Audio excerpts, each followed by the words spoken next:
반갑습니다. 계속해서 율법의 정신을 살펴보려고 합니다. 유대인들은 율법을 하나님의 선물이자 민족의 정체성으로 여겼습니다.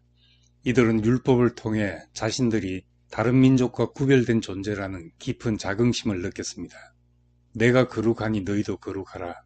이 명령은 단지 도덕적 요구가 아니라 관계를 맺기 위한 하나님의 초대였습니다.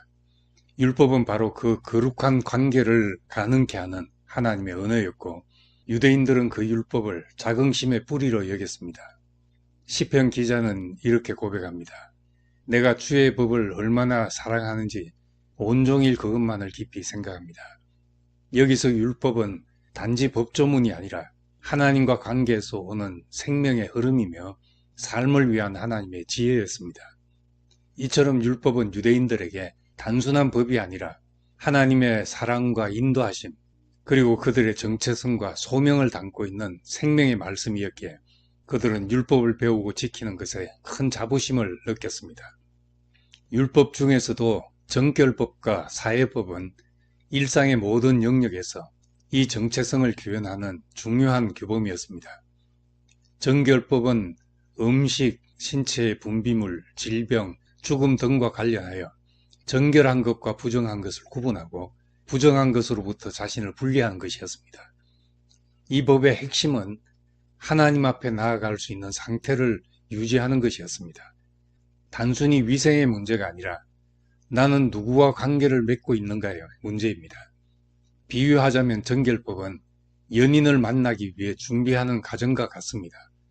옷을 차려입고 향수를 뿌리고 거울 앞에 섭니다. 그 모든 것은 사랑의 대상 앞에 서는 마음의 태도입니다. 정결법도 마찬가지였습니다. 하나님의 임재 앞에 설 수 있는 준비, 그것이 정결의 목적이었습니다. 유대인들에게 있어서 하나님과의 만남은 연인을 만나는 것보다 더 엄숙한 일이었습니다. 따라서 일상의 사소한 것까지도 하나님 앞에서의 태도와 연결되어 있습니다. 예를 들어 돼지고기를 먹지 않는 규정은 단지 건강 때문이 아니었습니다. 그것은 하나님의 백성은 이렇게 다르다는 정체성을 몸에 새기는 행위였습니다.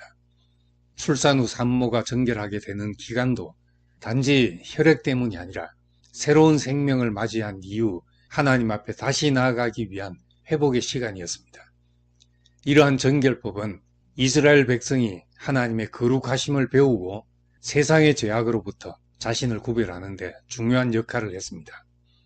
그러나 시간이 지나면서 정결법은 본래의 의미를 잃고 관계에 맺기 위한 행위가 아니라 이방인들을 멀리하는 규례가 되어버린 것입니다.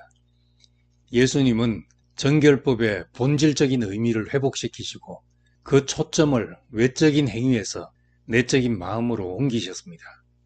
예수께서는 사람을 더럽히는 것은 밖에서 몸 안으로 들어가는 것이 아니라 사람 안에서 나오는 것들이다 라고 말씀하셨습니다. 즉 무엇을 먹어서 더러워지는 것이 아니라 악한 생각, 탐욕, 시기, 비방, 교만 등 속에서 나오는 그것들이야말로 관계를 훼손하고 영혼을 어지럽히는 부정함이었습니다. 예수님은 율법에서 부정하다고 여기신 자들을 피하지 않으셨습니다.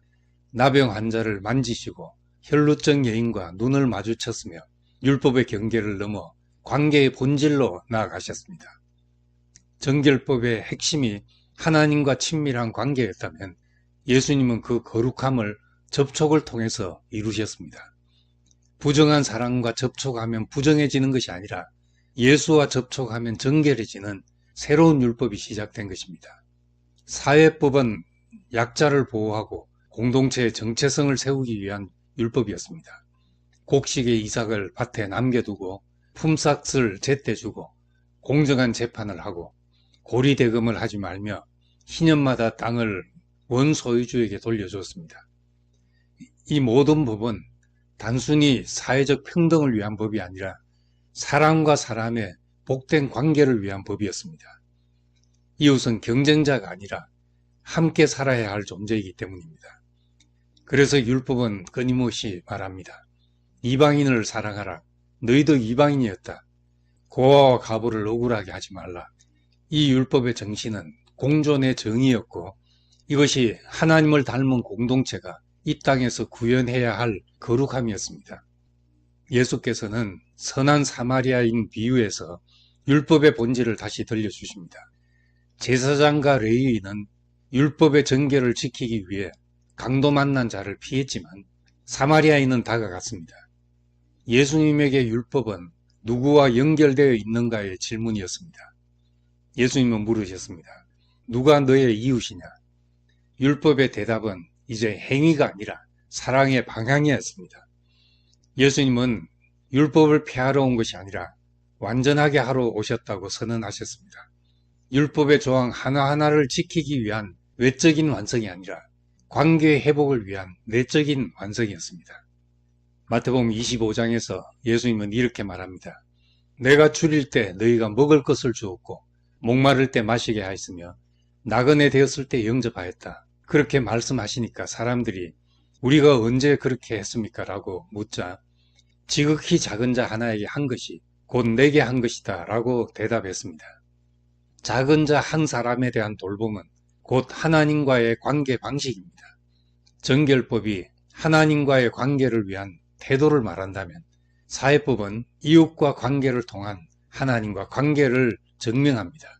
결국 율법은 하나님을 사랑하고 내 이웃을 사랑하라는 두 계명 안에 다 들어 있었던 것입니다. 오늘날 우리는 율법의 세부 조항을 따르지 않습니다. 그러나 그 율법이 가리키는 관계의 방향성은 여전히 유효합니다. 정결법은 하나님 앞에 서는 태도를 가르치고 사회법은 공동체 안에서 거룩함을 실천하는 방법을 알려줍니다. 정결법은 거울입니다.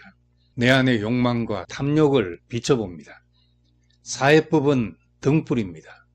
내가 어디를 향해 걷고 있는지를 비춰주는 관계의 빛입니다. 율법은 우리에게 이렇게 말합니다. 거룩함은 깨끗한 곳에 혼자 떨어져 사는 것이 아니라 하나님과 연결되고 이웃과 연결되는 것이다.